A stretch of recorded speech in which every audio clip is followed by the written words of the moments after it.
Welcome to Doctors on Call. I'm Jenna Miller. An allergy is your body's immune response to a foreign substance that you eat, inhale, touch, or inject into your body.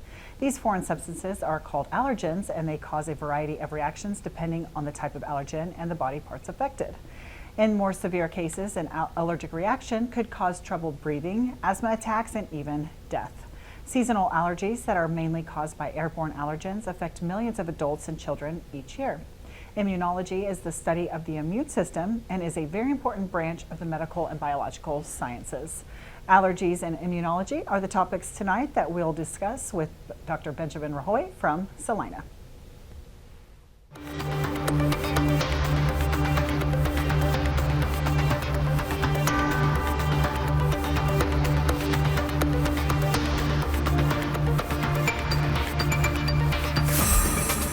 Presentation of Doctors on Call on Smoky Hills PBS is made possible in part by an underwriting grant from CAMCO, the state's only Kansas-based medical liability provider, serving medical professionals and advocating for the health for all Kansans.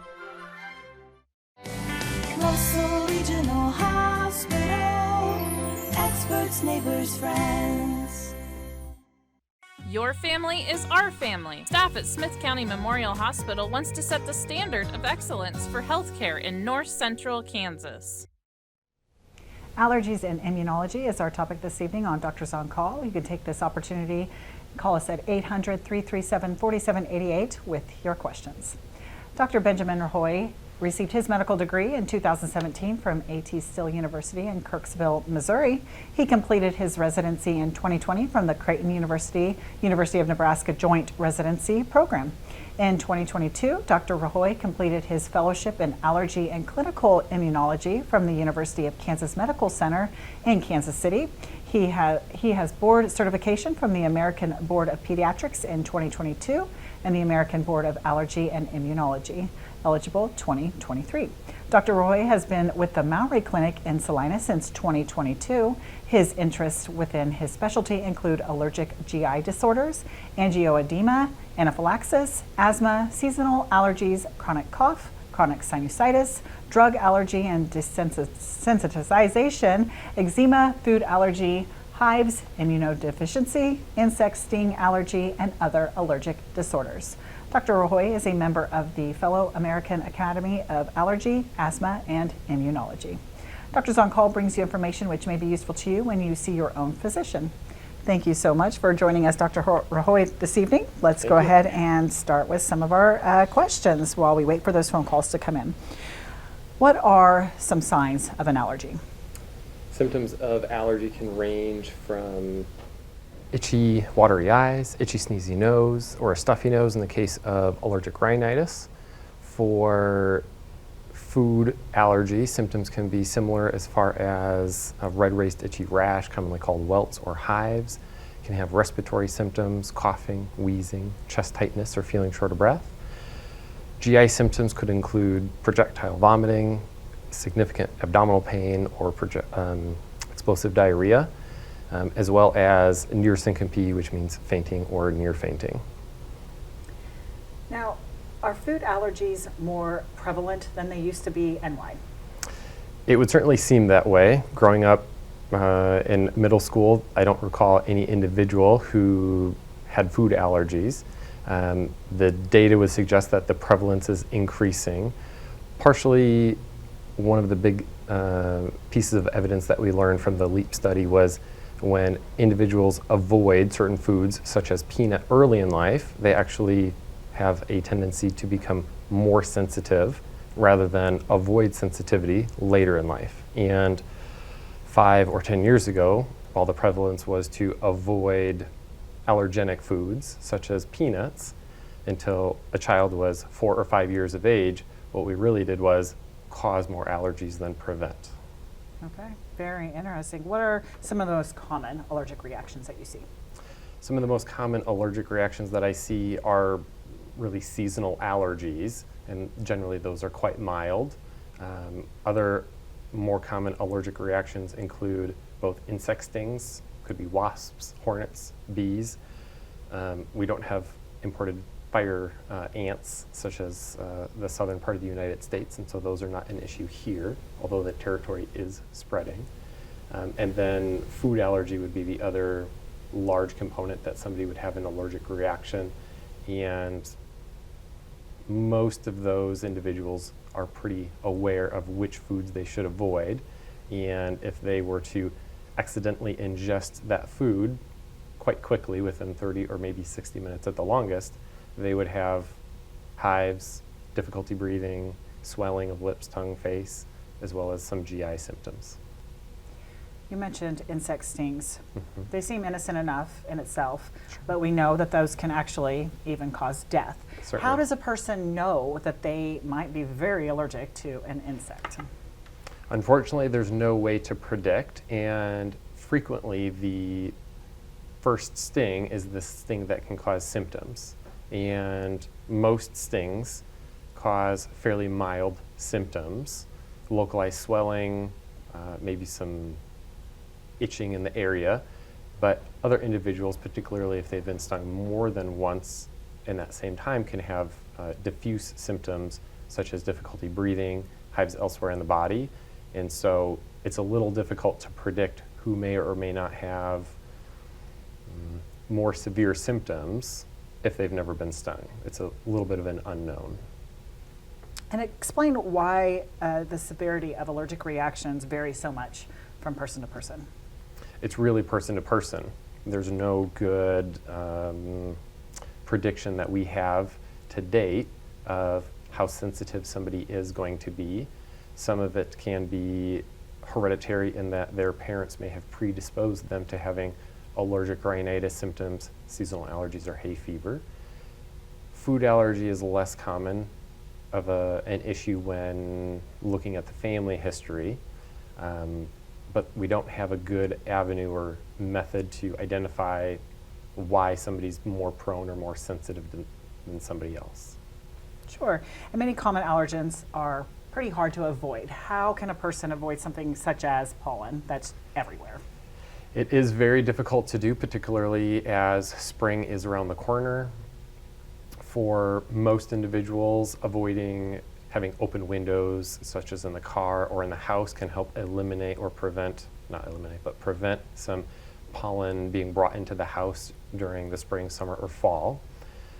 Other aeroallergens or allergens in the environment can include cats or dogs. So if somebody is more sensitive or has been proven to have sensitivity to a cat, the old adage of the best way to prevent symptoms is to avoid the thing you're allergic to, which in that case would be don't get a cat.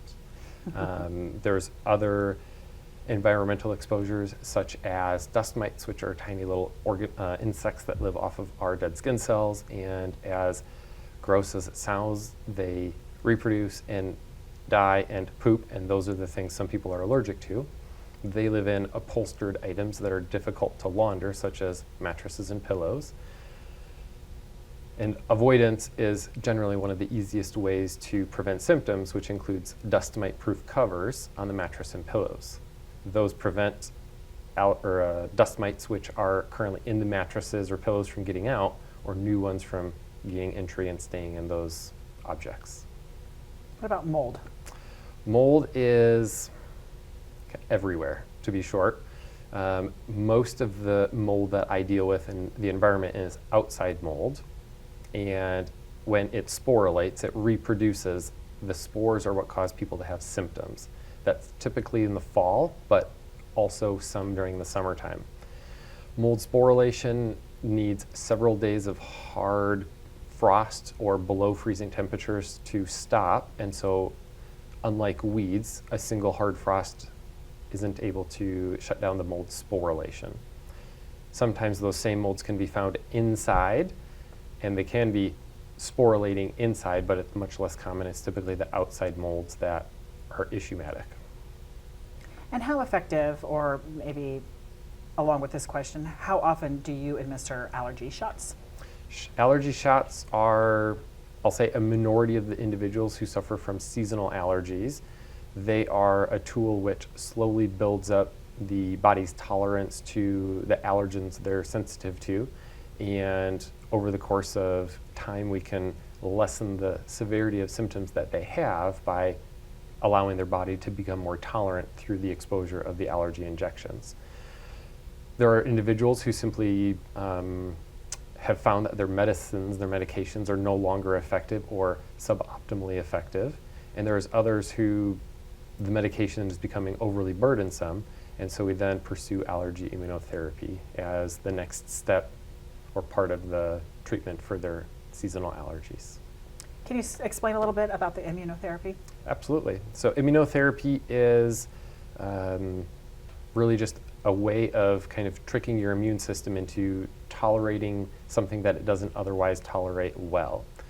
We perform skin prick testing, which includes placing allergens on the patient's back and seeing what they're sensitive to. The most common outside things include the trees, grasses, weeds, molds, cat, dog, cockroach, dust mite, and feather. And then we look at, of those sensitive things, we put those into extracts. We dilute them down 4 different steps, and we start with the most dilute. When we start small, it's kind of like putting your toe into cold water. And then as we build up through the allergy injections, you're entering the water more, becoming tolerant as you go. And that allows your body to, when exposed in the future, typically the following season, not react and develop the symptoms that it once did. Let's say a person has an allergic reaction to something. Yes? At what point do they need to see the doctor?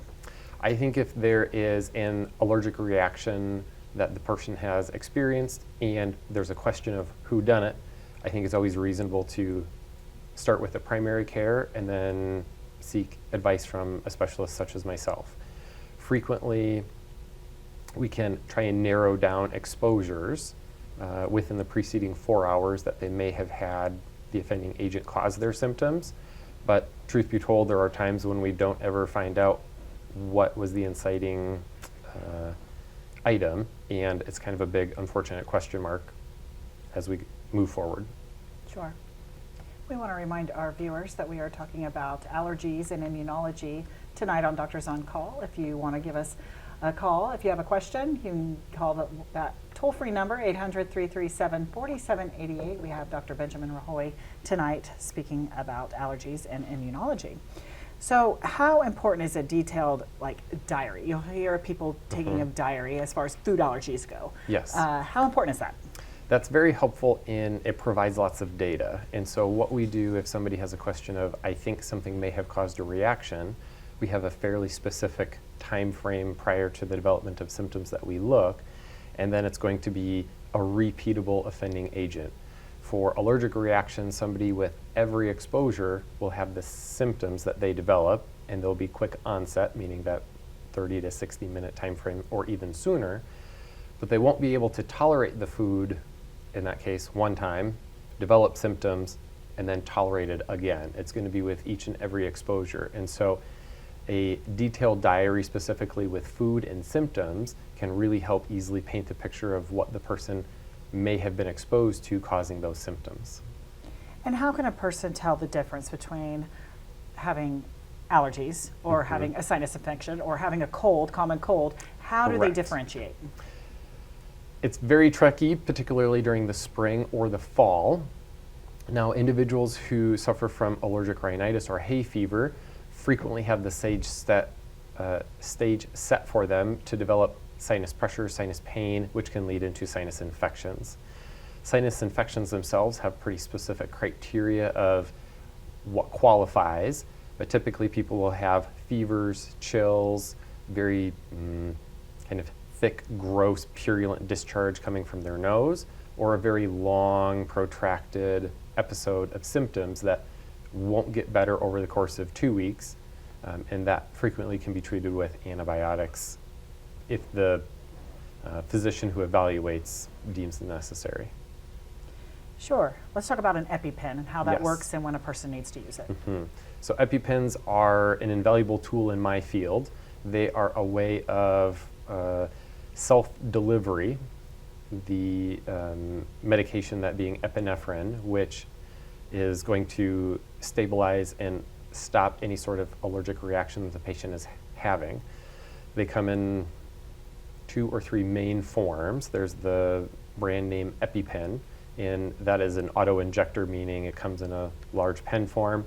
You open the cap to activate it, and then when pressed against your typically outer thigh, it will, when enough pressure is applied, activate, release a needle into your skin, and then automatically inject the medication. There's another product called AviQ. It's about the size of a pack of cards, and that one actually talks you through the process, which is helpful for bystanders if they don't have any experience with auto-injectable devices.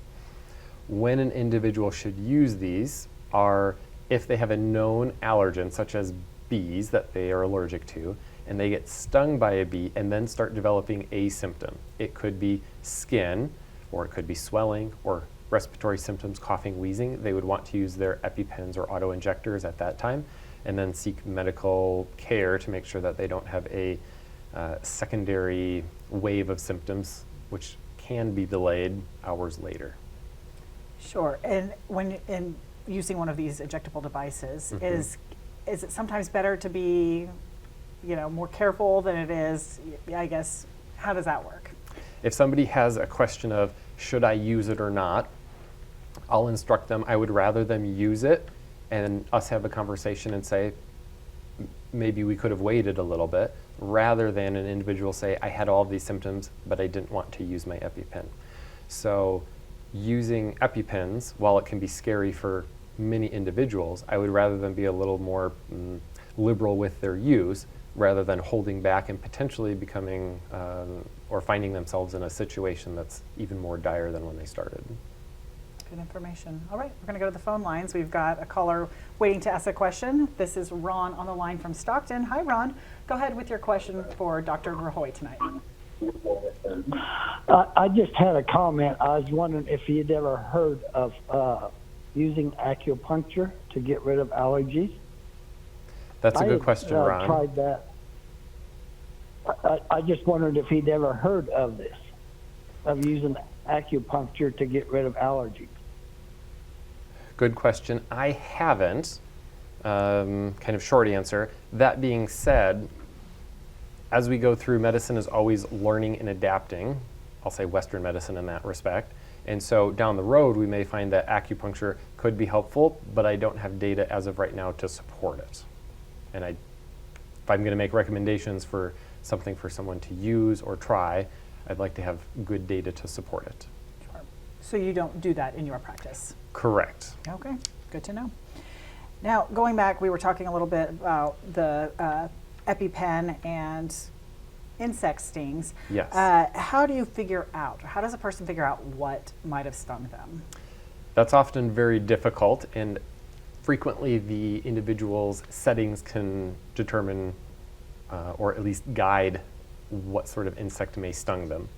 In the southwest of the United States, for fire ants, it's pretty obvious. They live in the mounds, piled dirt. You're going to know it's a fire ant. They actually grip with their pinchers and then rotate their body, stinging as they go, and that sting leaves a very distinctive mark.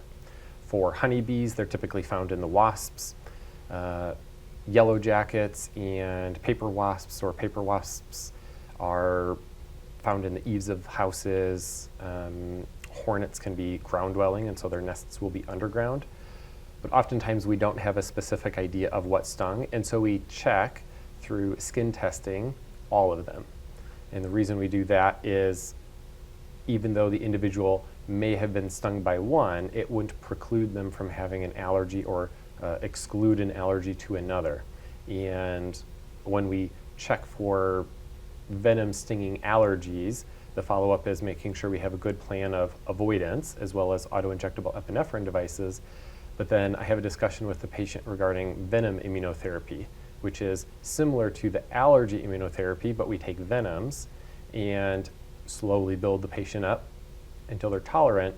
And the venom immunotherapy is 95 to 98% effective in preventing those severe life-threatening cases, and frequently will help prevent or decrease the local reactions that somebody will have if they are stung in the future. And do you have any home remedies or anything at home that a person can, before they can get to the doctor, that they can do real quick? Certainly. One of the easier ways is going to be to remove the stinger if there's one left. Now, wasps and yellow jackets, they don't have barbed stingers in the sense compared to that of a honeybee. When a honeybee stings, it can only sting once, and as it detaches from you, it leaves a little sac with the stinger. If that's present, it can be helpful to know, but it doesn't necessarily point to which way we're going to do for testing. Taking a credit card and scraping it along the surface of the skin can remove the stinger without injecting more of the venom by using something like a tweezers. There's the old adages of using meat tenderizer on the actual sting to help kind of break down the venom itself. Not sure how much that would help, but certainly getting the stinger out as quickly as possible would be helpful if it was there. Sure. And on the flip side, is there anything a person should absolutely not do? I would say if they're starting to have symptoms of rashes, difficulty breathing, not seeking treatment is something that I would absolutely avoid. They should certainly either have somebody take them or call the ambulance and be taken to the hospital to be evaluated. Sure. Let's talk about eczema and how it is treated. So eczema is a chronic, dry, itchy skin rash that can be present during infancy all the way up through older age. It comes in two varieties, a kind of food-driven variety and a non-food-driven variety. The atopic dermatitis is one that can be made worse by certain foods that a person eats. I try to be very specific in that they're not allergic to the foods. The big foods include cow's milk, eggs, soy, wheat, peanut, tree nuts, and shellfish. But when they eat it, it makes their skin worse. And so sometimes I'll see particularly younger kids who have bad eczema, and we're trying to figure out what foods, if any, may be contributing to their skin symptoms. Other individuals don't have that, atopic dermatitis, and so we call them, they have eczema. And it's really a breakdown barrier issue in the skin, and so their skin loses more moisture than that of the average bear. And emollients or moisturizers are the mainstay of treatment. But if they have flares or worsening of symptoms, then we use medications like topical steroids. There's calcitonin inhibitors, which is also a topical. And if those fail, then we have newer medications called biologics, which are injectable medicines. And those work in different pathways to reduce the symptoms, sometimes entirely, that the patient may have from eczema. Okay, let's talk about penicillin and those allergies. So penicillin is the oldest antibiotic we have. It was kind of dated back to the World War II, and as a result, we have the most information about it. It's the largest antibiotic family. It's also the most commonly reported medication allergy that someone has. Analyses that have been done looking at big hospital groups and kind of mining all of their data have looked at and shown that up to 90% of penicillin allergies listed on patients' charts are either inaccurate or no longer accurate. And I'll say no longer accurate because people can lose allergy with time. If an individual, when they were 10, had taken penicillin and had true allergic reactions at that time, by the time they're 15, it's a 50-50 shot of no longer being allergic. And by the time they're 20, it's an 80% chance that they're no longer allergic. And so frequently when I see an individual, they will have had mainly cutaneous symptoms, meaning they had a rash when they had taken penicillin, but that was 40 years ago. And by virtue of time alone, their risk is quite low. And so detailed history is important in initiating kind of what symptoms they had and when they developed. But then also we have standardized skin testing, and we can evaluate if they're still allergic. Skin testing, when negative, is 95% predictive that they're no longer allergic. But the gold standard is you take the medicine and see if you live to tell. And so in the office after skin prick testing, we will go through and in split dosing, give the patient 3 doses, watch them in between and watch them after, and see if they develop any quick onset what we call IgE mediated, which is the allergy protein mediated symptoms. And if they don't develop any after an hour, then I can say their risk of having symptoms or problems after taking penicillin is that of the average individual, and they can safely use it in the future. Okay, we do have just a little bit of time left. How long does a patient require immunotherapy injections to treat a severe allergy? So for allergic rhinitis outside aeroallergens, if we start immunotherapy and they have never been on allergy shots previously, the practice parameters from kind of the two leading organizations in the allergy world recommend going 3 to 5 years. Most people will do about 5 years. And at that time, then having a discussion between the patient and the allergist of continuing or discontinuing. Now, because the patient over the course of that time has become more tolerant of the thing they're allergic to or was allergic to, they'll have a period of time after they discontinue allergy shots that their symptoms will remain low, and that can vary anywhere from 5 to 20 years. I've talked to some people who had allergy shots for cats, and 25 years later they could still tolerate being around a cat when previously they couldn't. Other individuals had been on shots, they worked well, time elapsed, they had symptoms return, and then they wanted to go on allergy shots, and so we restart, but typically at that point we kind of start indefinitely, in part because of the build-up phase, which is many more frequent visits earlier on, and they would rather come once a month, which is the maintenance phase, and just continue that long term. Excellent. Okay, thank you so much for all your great information tonight, Thank Dr. you. Benjamin Rahoy. You're very welcome. Be sure to tune in next week for Doctors on Call. We'll be discussing physical therapy. For Doctors on Call, I'm Jenna Miller.